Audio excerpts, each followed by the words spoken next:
Hello again. We are Chris Lee and Chase Robinson of Southeastern 16 here to talk about three keys for Texas A&M in what I think is going to be a fascinating game in Jerry's world against Arkansas. Chase, let's jump right into it. You'll have the first key. I'll have the last two. What is your number one key to this game? Yeah, I think it's a rivalry game. I think it should be a fun, entertaining game. But I think for Texas A&M, they need to keep Arkansas's offense off the field as much as they can. Look, this is a offense that 78 plays a game is what we're looking at for Arkansas. That is tied with Tennessee.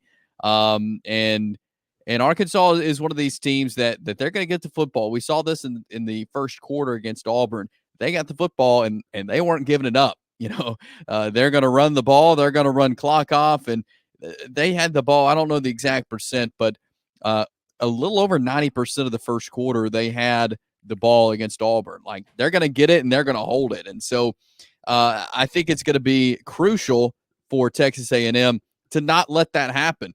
To make the defensive stops that they need to do and get Arkansas off the field. But this is an Arkansas team that if you let them stay on the field, they're going to make plays. They may not be huge plays, but they're going to get the first downs they need. They're going to move the ball, and that's what Bobby Petrino likes to do, leading the offense there at Arkansas, is to just kind of chip away at it and to run some clock off. They want the clock on their side, and if Arkansas is able to set the tone of the game, that's how it's going to be. So I think for kind of going into that for Texas A&M, they want to keep Arkansas's offense off the field, but they could set the tone for that early. Their defense can of getting them off the field quick, and I think that would be crucial for Texas A&M in this game.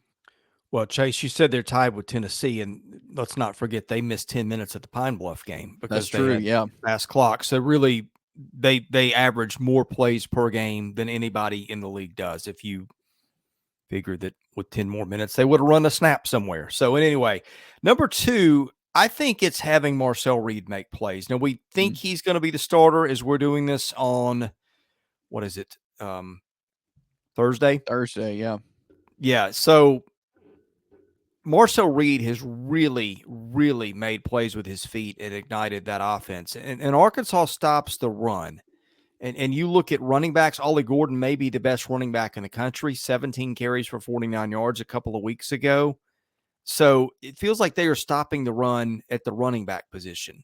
We don't know if they're stopping the run at the quarterback position because they really haven't faced a mobile quarterback that I can think of. So yeah, Marcel Reed is going to be a little something that the Razorbacks haven't quite seen this year.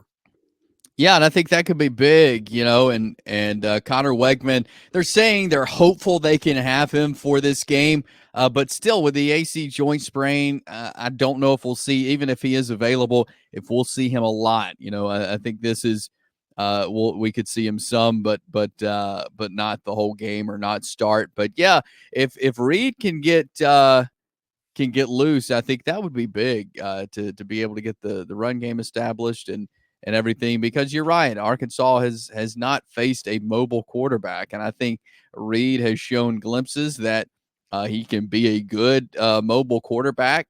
He had a good performance against Florida, I thought, and so I think this will be a big test for Arkansas to see how they can stop him. But if he is able to get loose, that could be big for A&M.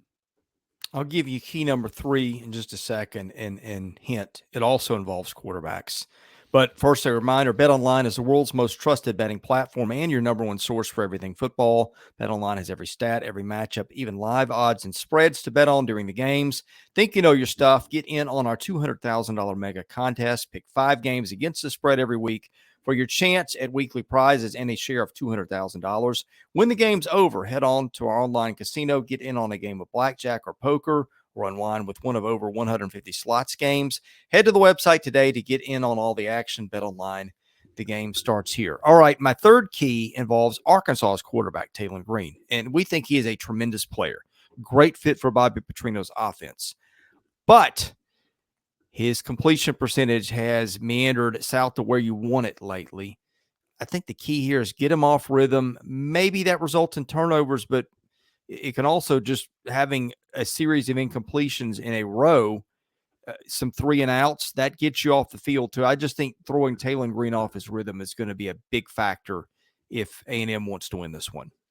Yeah, that'll be big if A&M can force some turnovers, put Taylen Green in some situations that either he hasn't been in or can't get out of, and put some extra pressure on him. I think that'll be big. I mean, we saw again, going off the most recent game Arkansas played against Auburn, we did see Taylen Green turn the ball over a couple of times, and again, because I feel like Auburn put him in situations that he couldn't get out of, and that he was forced to make a quick decision. So if A&M can take that, can do that, I think that will definitely benefit them, because we talked about in my first point, like, you want to keep Arkansas off the field as much as they can, their offense off the field as much as they can. And I thought Auburn did that a couple of times when they were able to force turnovers and take advantage of maybe a miscue offensively for Arkansas to get the offense off the field, to get the ball back in your hands. And so, yeah, I think if you can put Taylen Green in some uncomfortable situations, cause him to have to make quick, rash decisions, then maybe A&M's defense can take advantage of that and get a turnover and take the ball away from the offense. So, yeah, I think that also will be a key, is to put some pressure and make Taylen Green make a choice in some difficult situations. Yeah, and that all goes back to what we thought would be the strength of this Aggie team, which was the pass rush, Nick Skort, Yeah. Shamar Turner. They haven't really racked up the sacks like we would have thought they would, but hey, still a super talented defense, as we know.